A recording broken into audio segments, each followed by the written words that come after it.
ಎದೆಯೆಲ್ಲ ಮೂಡಿ ಮಾತನಾಡಿ ಎಲ್ಲಿ ಮಾಯವಾದಳು, ಏನು ಬಯಸಿ ಬಂದಳೋ, ಏನು ದೋಷ ಕಂಡಳೋ, ಮತ್ತೆ ಹೇಗೆ ಅಳುವಳು.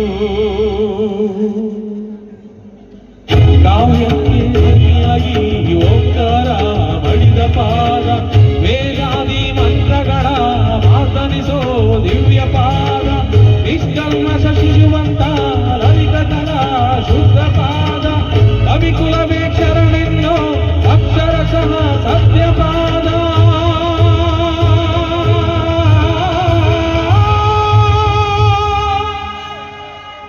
ಅನಂತ ಅನಂತ ಸುಖದ ತರಂಗ ಮೃದಂಗ ನುಡಿಸು, ಅಶಾಂತ ವಿಶಾಂತ ಮನದ ವಿರಾಗ ವಿಯೋಗ ತಣಿಸು ತಣಿಸು.